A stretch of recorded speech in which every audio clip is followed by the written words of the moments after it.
Insuficiencia cardíaca. La insuficiencia cardíaca entonces es un síndrome clínico, es consecuencia de una alteración cardíaca ya sea funcional o estructural que va obviamente a alterar la capacidad ventricular de llenado y o eyección, que va a generar ciertos signos y síntomas que son los que vamos a ver. Es una causa frecuente de hospitalización, aumenta con la edad y su presencia compromete la sobrevida de los pacientes.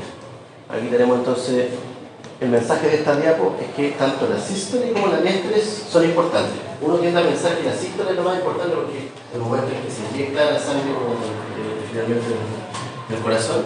Pero acuérdense que la diástole es súper importante porque cuando ocurre la relajación del ventrículo ocurre lo que se llama el llenado ventricular. Entonces si yo tengo una diástole ineficiente, o sea, con tener una buena contracción, si al final el ventrículo no se va a llenar de sangre, entonces por eso es importante que la diástole es tan importante como la sístole, ¿ya? Eso como el término general. Entonces, cuando hablamos de insuficiencia cardíaca, hablamos de dos términos, la disfunción diastólica y disfunción sistólica. Diastólica está alterada el lleno ventricular, o sea, lo que hablamos recién, está disminuida la distensibilidad ventricular. Acuérdense que el corazón, los ventrículos son como medio elásticos. Entonces, cuando se llenan de sangre, como que agarran vuelo, como que tiran alguna cuestión, así como un elástico. Entonces, claro, si a lo mejor el corazón por X motivo está como más rígido, yo lo voy a tirar y como que no, en verdad no se va a estirar tanto y por lo tanto, cuando lo suelte, no va a expulsar tanta sangre, ¿ya? Eso quiere decir una disfunción diastólica.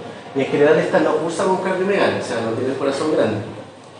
Y por otro lado tenemos la disfunción sistólica, que aquí ya tenemos alterada la función de bomba del corazón. Aquí vamos a tener un débito cardíaco disminuido o un gasto cardíaco disminuido, que es lo mismo, ¿verdad? Y aquí ya vamos a tener cardiomegalia, o sea que el corazón crece. La insuficiencia cardíaca puede ser aguda o crónica. Los síntomas de insuficiencia cardíaca se pueden desarrollar de manera gradual o se pueden desarrollar de forma aguda. Gradual es una insuficiencia cardíaca clásica, o sea, pacientes que con los años desarrollan insuficiencia cardíaca, pero también existe la insuficiencia cardíaca aguda.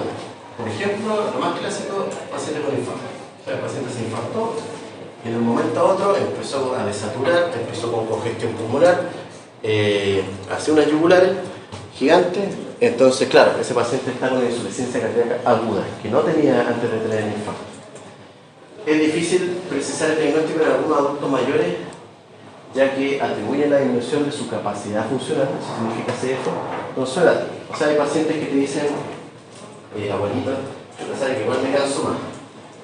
Ya, pero igual ese cansancio puede ser porque uno con los años igual se va cansando más, efectivamente, pero no necesariamente tener que ver con una insuficiencia cardíaca. Por eso es importante encasillar signos y síntomas, no en algunos criterios, como para poder decir si eso es efectivo o no. Causas, si le preguntan alguna vez cuál es la causa más frecuente de hipertensión, de insuficiencia cardíaca, la causa más frecuente es la hipertensión. ¿Ya? La hipertensión arterial que no se controló bien en el tiempo, sí o sí, va a generar una insuficiencia cardíaca a futuro. ¿Ya? Es la causa más frecuente por lejos. Después la enfermedad coronaria, que tiene que ver con que se generaron áreas de necrosis por el infarto y por lo tanto va a haber un déficit ahí en la motilidad del ventrículo y por lo tanto eso va a generar insuficiencia cardíaca, valvulopatías, miocardiopatías, arritmias también. Las arritmias en general generan una insuficiencia cardíaca aguda también.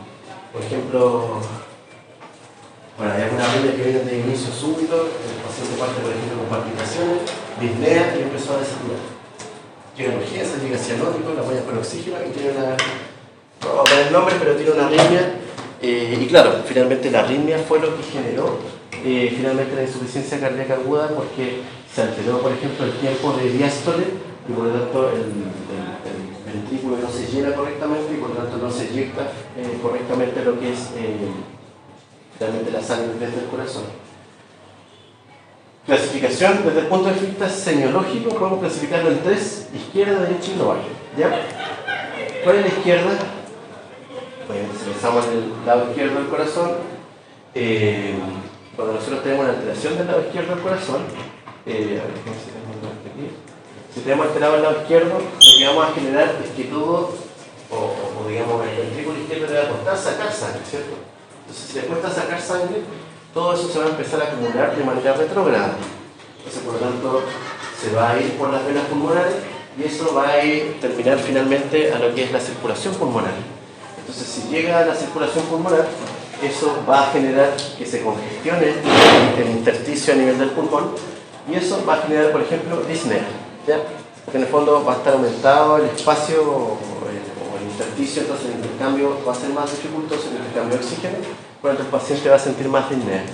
Y esto, bueno, esto en el fondo son tipos de disnea, lo hablamos en un principio, la ortopnea y la disnea paroxística nocturna tienen que ver con lo mismo. Y como hablamos también, cuando se generaba esta secreción, hablábamos de la tos espumosa, ¿cierto? Que era esta tos que en el fondo tenía una expectoración ahí con espuma, con burbujita. Y claro, esa finalmente secreción que se va a acumular es lo que va a generar la tos. Lo que frecuentemente hace que estos pacientes tosan en la noche. ¿Por qué en la noche? Porque en la noche el edema de las extremidades, acuérdense que se reabsorbía. Acuérdense que en la insuficiencia cardíaca hablamos de que era un edema que aumentaba más en las tardes y disminuía en las mañanas, ¿cierto?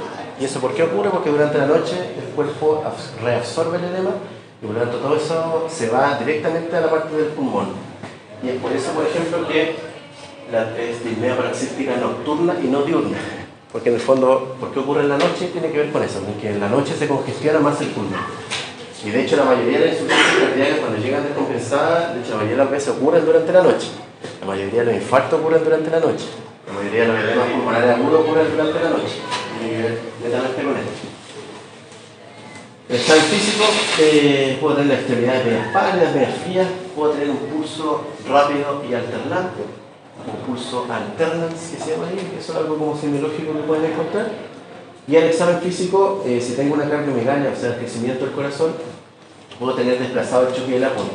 El choque de la punta ustedes lo pueden palpar, quinto espacio intercostal en línea media clavicular, pero si ustedes ven que está desplazado hacia la izquierda y hacia abajo, quiere decir que, porque el diafragma, acuérdense que es así, entonces, ahí, claro, entonces eso quiere decir que probablemente tengo una hipertrofia ventricular izquierda, o sea que el ventrículo izquierdo está más grande, ¿ya? Puedo tener un tercer ruido, que eso es lo que se conoce como ritmo de galope. Un paciente que está con taquicardia, ustedes van a escuchar que efectivamente es como un galope. Ahí se escucha así el corazón. Cuarto ruido, eso es en verdad más difícil de escuchar. Y bueno, puedo tener obviamente congestión pulmonar, los ruidos húmedos, puedo tener crépitos, puedo tener estos tonos. Derrame pleural, lo típico de insuficiencia cardíaca es que sea bilateral y mayor a derecha. Así como la característica clásica del derrame pleural de insuficiencia cardíaca. El renal bilateral simétrico y el hepático unilateral derecho. Ahí estamos entonces el monito, ¿cierto? Ahí estamos en el foco. Ahí está viendo el choque de la punta, este tipo. Así que eso. Profe, la diapositiva anterior a esa, ¿qué significa HVI? HVI, hipertrofia ventricular izquierda. Gracias. Lo van a ver muchas veces escrito, nos gusta a todos escribir como con abreviaciones, así que hay que familiarizarse con esas abreviaciones porque siempre las vamos a encontrar. Y edema pulmonar agudo. El edema pulmonar agudo es una insuficiencia cardíaca llevada al máximo de descompensación, ¿ya? ¿Por qué? Se genera ahí la fisiopatología, mucho aumento de líquido hacia el intersticio, por lo tanto genera un déficit en lo que es la oxigenación muy importante de un paciente que habitualmente llega grave, ¿ya? Es una disnea que es bien súbita en términos de instalación. El paciente llega muy mal, llega muy agitado, llega pálido, llega sudoroso, llega frío, taquipneico, llega con mucha tos, con mucha flema. Y ojo, esto es importante, pueden en un paciente con edema pulmonar agudo, que de hecho cuesta como diferenciarlo, pero muchas veces el edema pulmonar agudo ustedes lo van a ocultar y van a cachar que está lleno como de sibilancia o lleno de roncos. Y ustedes dicen, este paciente tiene un eco, tiene un asma descompensado. No, no es así. Se genera tanto nivel de secreción y los bronquios también como que se tienden a obstruir, igual como que fuera un eco o un asma descompensado. Entonces, ojo con eso. Algunos le llaman como el asma cardíaca al edema pulmonar agudo, porque en el fondo se escucha muy similar.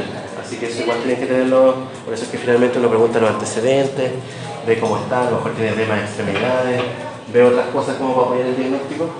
Y en general, los edemas pulmonares agudos, en general, no siempre, llegan muy hipertensos. O sea, un paciente que llega con la presión muy alta, y ustedes lo ven obstruido, claro, pensar 2 veces de que sea un asma o un EPOC. A lo mejor el edema pulmonar agudo es lo que está teniendo ese paciente.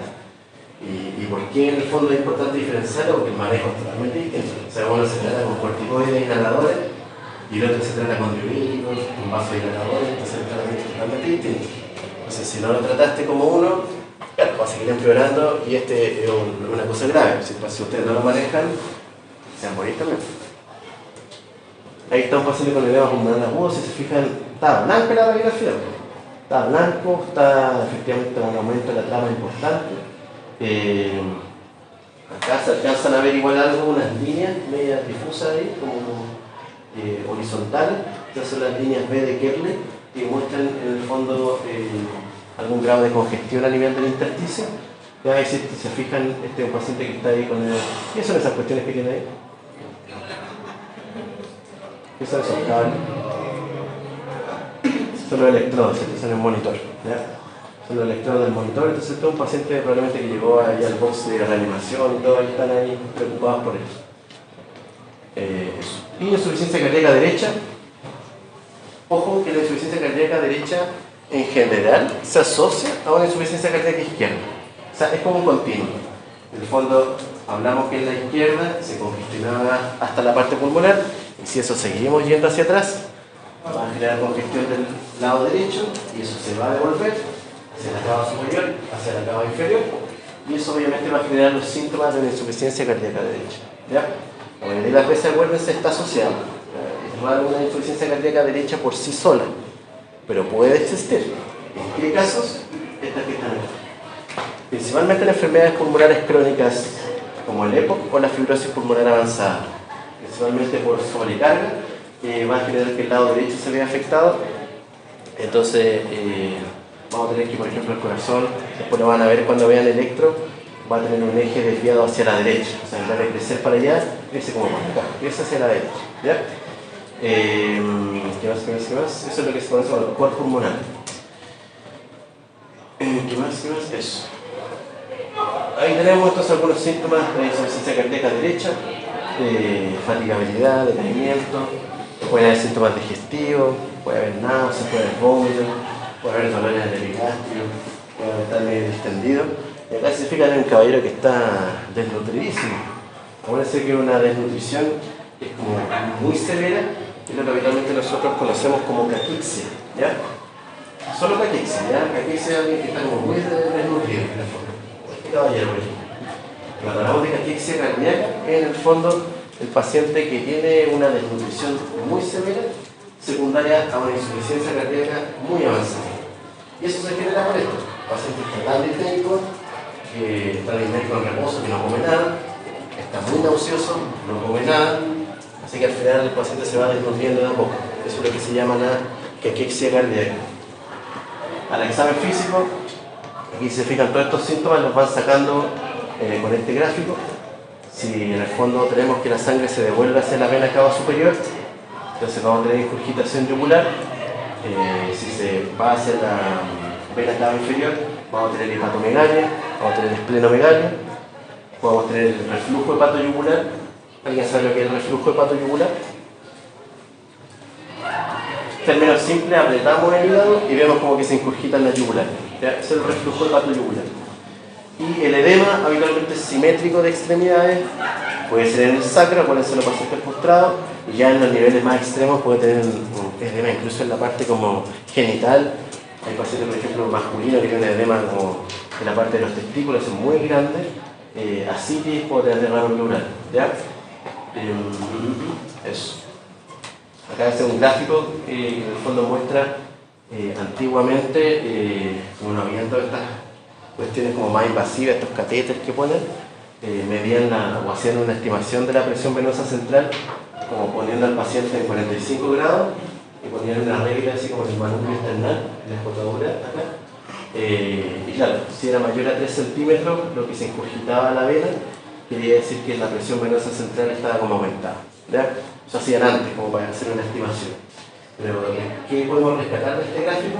Que si ustedes quieren ver alguna vez ingurgitación yugular, Lo ideal es que el paciente esté en esta posición, o sea, esté de 30 a 45 grados.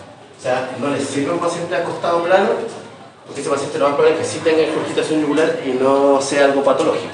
¿Ya? Entonces siempre poner al paciente en esta posición si es que ustedes quieren ver ingurgitación yugular, ¿ya? Si no, no está bien. ¿Ya? Entonces es el mensaje de esta dieta. Ahí tenemos unos cañones, ¿cierto?, yugulares en un paciente, está con oxígeno. Eso. Acá el muchacho está buscando, ¿qué está buscando ahí? El hígado, ¿cierto? ¿Por qué? Porque puede haber hepatomegalia. Hay pacientes que tienen insuficiencia cardíaca que se les congestiona mucho el hígado. Y tiene que ver con el dolor que se puede generar en esa zona. O sea, ustedes les van a tocar ahí y van a palpar el hígado como más aumentado de tamaño, como medio romo los bordes. Acuérdense que si palpan algo como más filoso, digamos, con más filo, eso puede ser, por ejemplo, un daño hepático crónico, un paciente con cirrosis. Pero si palpan algo como liso en el fondo, eso puede ser congestión hepática por insuficiencia cardíaca. Hay varias formas de palparlo, hay algunos que lo palpan así, otros lo palpan así. Hay varias técnicas, cada una con su nombre propio, que en verdad da lo mismo.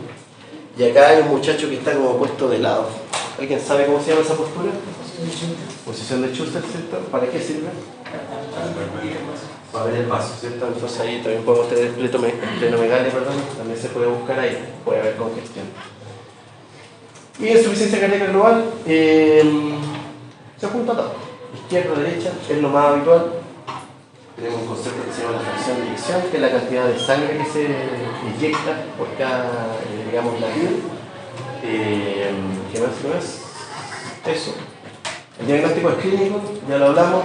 Eso, de hecho, yo creo que lo más importante de la insuficiencia cardíaca, el diagnóstico es clínico. Ya, si bien ustedes se pueden apoyar de exámenes, la mayoría de las veces solo con la anamnesis y el examen físico ustedes pueden decir, el paciente tiene insuficiencia cardíaca. Así que ojo con eso.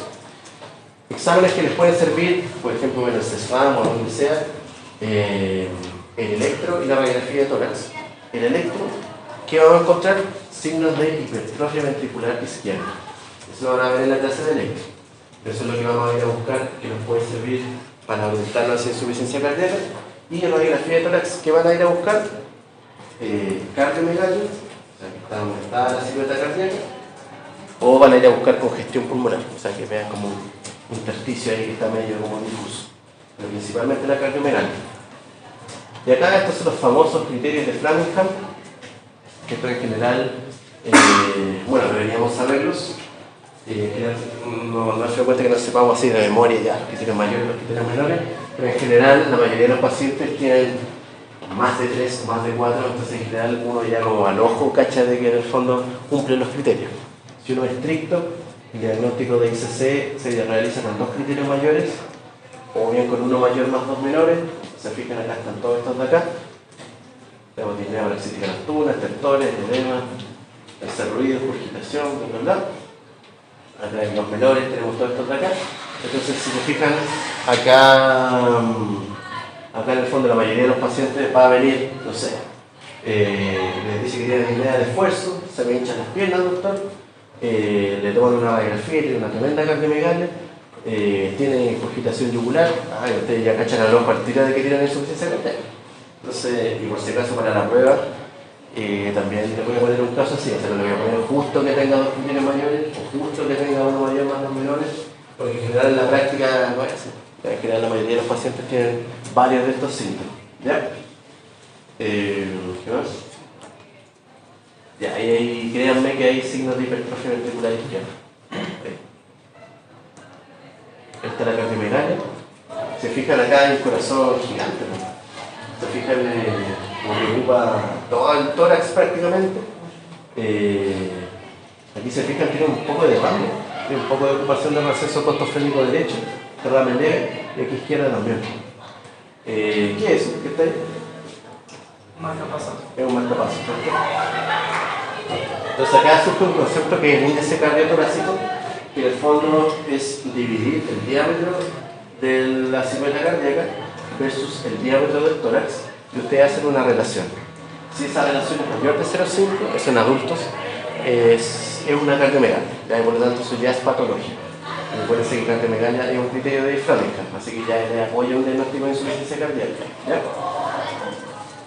Y tratamiento, y eso queda para después, pero hay varias cosas, varios medicamentos que se pueden utilizar ahí para esta cuestión. ¿Ya? Entonces, muy importante conocer los signos y síntomas. La clínica, en la práctica, se superpone insuficiencia cardíaca derecha con izquierda, así que acuérdense de eso, pero para términos como educativo uno lo enseña aparte. El diagnóstico es clínico. Diría que eso es como lo más importante de insuficiencia cardíaca, que uno puede sospechar sin necesidad de exámenes que un paciente tenga insuficiencia cardíaca. No es necesario pedir un ecocardiograma, no sé que tengan una duda así muy grande, porque van a ver de repente que, chuta, ya hay pacientes que sí o sí le piden el ecocardiograma para hacer el diagnóstico. Si bien el ecocardiograma es como el estudio de elección, claro, no les sirve como para hacer el diagnóstico inicial, ¿ya? Sirve más que nada como para guiar el tratamiento después, ¿ya?